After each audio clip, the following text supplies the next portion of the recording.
Everywhere you look nowadays, whether it's an NBA insider, an NBA analyst, or as of recently, a former NBA player, all of them are putting Julius Randle in these ridiculous trade proposals. Even when the Knicks have already clarified, they're not looking to move Randle at all. And one of the former NBA players to do this was Patrick Beverley. And recently he mentioned he wants to see the Knicks make a massive trade with the Kings and send Randle there. We're going to break down these ridiculous comments and so much more today.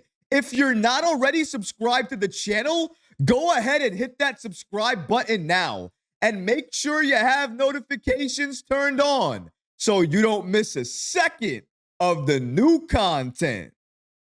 And now, let's get started. Patrick Beverley wants the Knicks to make a major trade with the Sacramento Kings. At this point, it's really starting to get ridiculous. The Knicks do not want to trade Julius Randle. Julius Randle entering this season, if he's healthy, will be surrounded by the best roster he's ever been surrounded with. He'll be able to trust the pass, have bully ball Randle back down low. Honestly, it's the best fit and the best roster for Randle to be part of right now. But even though that's the case, and even though the Knicks have clarified that they do not want to trade Julius Randle, we still have NBA insiders, NBA analysts, and now former NBA players in Patrick Beverley basically pushing the Knicks, urging the Knicks to trade Julius Randle to another team. And for Beverley, he wants to see Randle land with the Kings. And if you listen to Patrick Beverley and why he wants the Knicks to trade Randle, it already doesn't make sense. Let's go ahead and take a look at what Beverley stated about Randle and why he wants the Knicks to trade him to the Kings. Roll it. What is going on with Julius Randle and the Knicks? Yeah, I don't know. It's tough, man. You sign all those guys at that position, his size, his type of players. I mean, the writing's on the wall. When the Clippers got James Harden, I knew Paul George would be out of there. I mean, 1 + 1 is 2. Like, they're not selling his jersey in the store anymore. And take his shit right out, didn't they? And it's like, well, he's still on the team. He still has minutes. He was like the face of their franchise for a while. In their defense, though, they had success, a lot of success without him. Probably the most success the Knicks done had since Julius Randle been on the team. You know, I like to look at both sides. Like, damn, like, you feel me? Just a year ago, my jerseys were everywhere. But also just a year ago, we were struggling to even get in the playoffs. But it ain't personal, though. It's never personal. It's always business. I think he's taking it personal. But you can't. You can't take the personal, not in the NBA. You can't take anything in the NBA personal. Is there anywhere that you think that Julius Randle could wind up? I'd like to see him Sacramento Kings. Oh, that would be nice. That'd be nice. Him and Sac, that'd be different.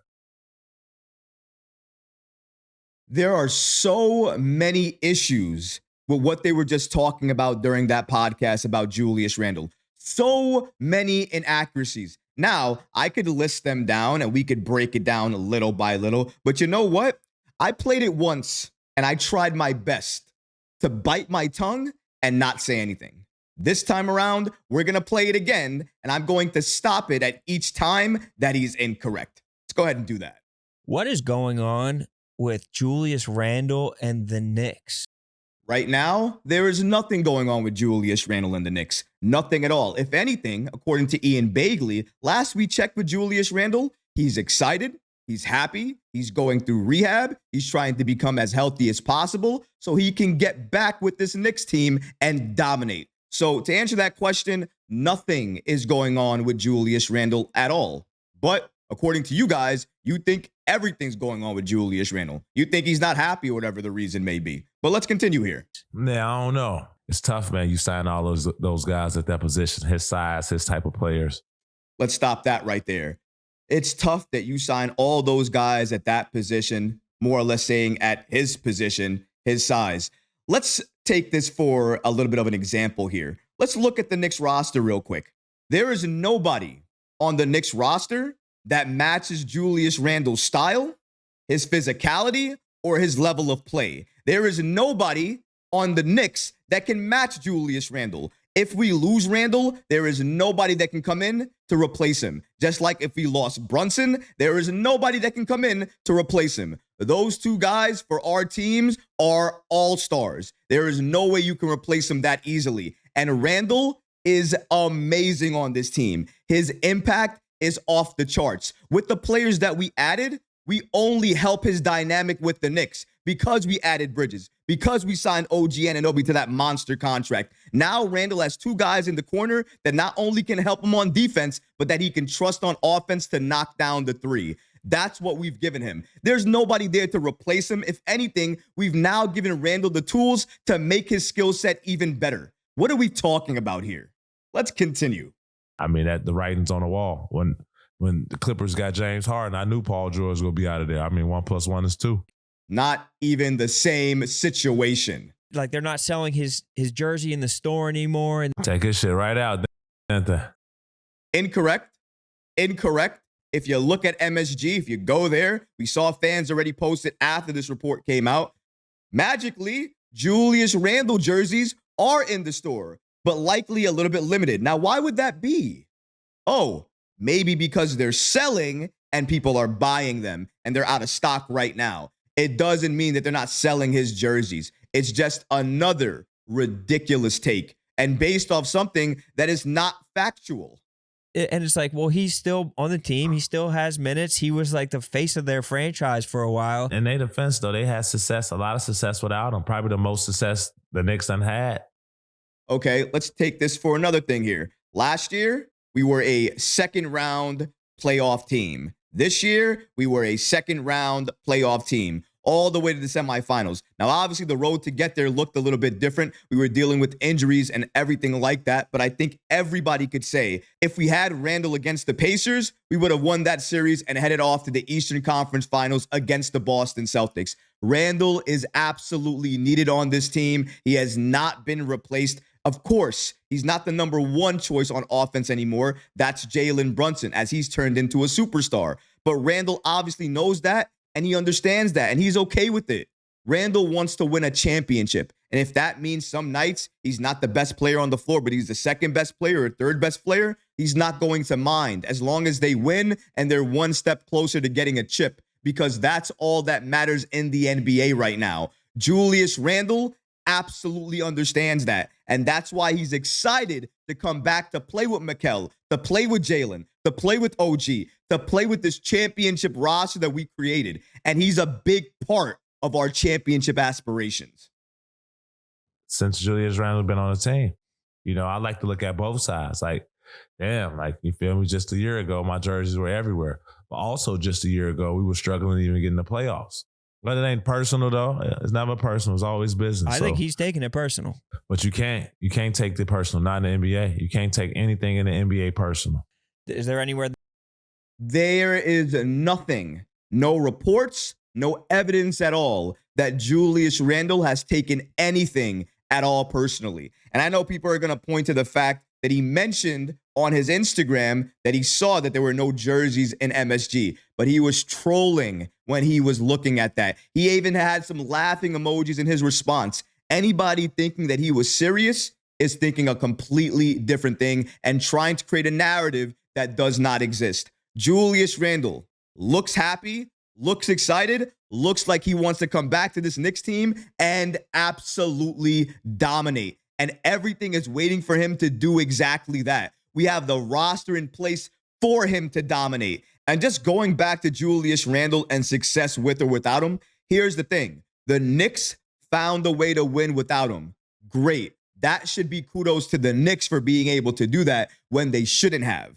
So that's another story. But when Randle is playing for the Knicks, we're also a winning team. So it doesn't really make sense saying that, oh yeah, we did good without him. We won without him. Yes, we did, but we also did great with him. And if we look at January, we were near unstoppable with him. So there's a difference between winning and dominating. And I don't know about you guys, but when Randle plays, the Knicks win and they dominate. And I would love a dominant victory each and every time versus a very close game. But now here comes the craziest thing of all, the trade, where he wants to send Randle. Let's keep it going. You think that Julius Randle could wind up? I like to see him Sacramento Kings. Oh, that would be nice. No, it wouldn't. That'd be nice. No. And a sack, that'd be different. The Kings have legitimately nothing to offer us that would make sense to trade Randle for right now. Again, even though you want to argue, or some people want to argue, that Randle is extremely tradable,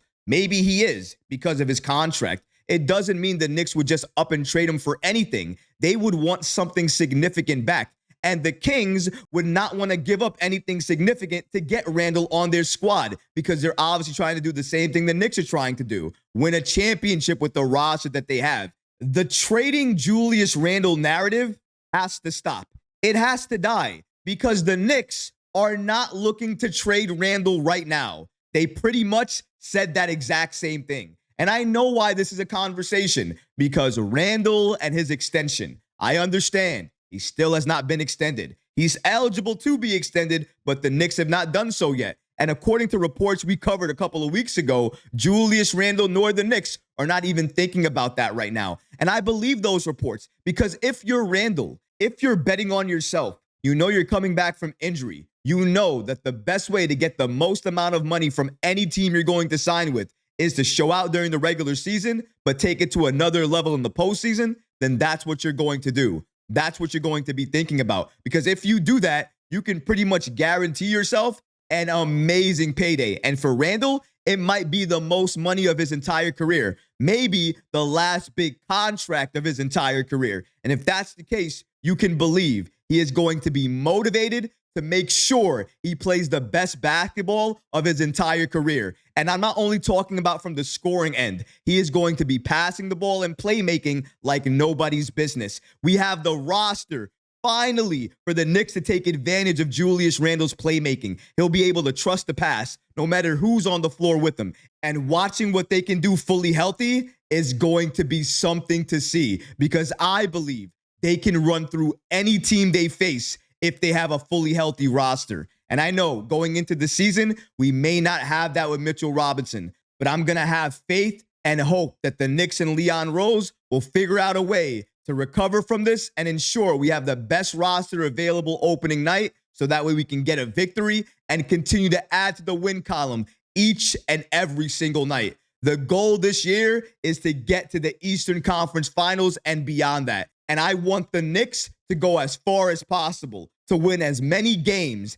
and to prove everybody wrong. All the people who are doubting us, all the people who said we paid too much for this player, we paid too much for this player. I don't want to hear anything about it, because come the end of the year, when we are in the postseason and we are looking at the Eastern Conference Finals, the only thing they'll say about this team is that we are ready and we are this close from going all the way to the NBA Finals. And that's what I want to hear. Those are the narratives that I want to see created. And the only people that can get that done is this Knicks team. If they win, if they dominate, if they do what they need to do this season, they will give everybody a reason to talk about them. But not only talk about them, mention them in the conversation for teams that could win it all. And as a Knicks fan, what else could you want? But do me a favor, everybody, if you're talking about Julius Randle, put some respect on his name, give him some praise, and please stop including him in these trade scenarios. We're good, the Knicks are good, and they are not looking to trade Randle at all. But what about you guys? What do you think about these latest reports from Patrick Beverley, basically stating that if he were the Knicks, he would trade Julius Randle to the Kings? Let me know how you feel about that in the comments below, guys, because honestly, I would love to hear from you. But that's going to do it for this episode. I hope you enjoyed it. And if you did, go ahead and smash that like button, leave a comment below. And of course, guys, please subscribe to the channel. Until next time, Knicks fans. Peace.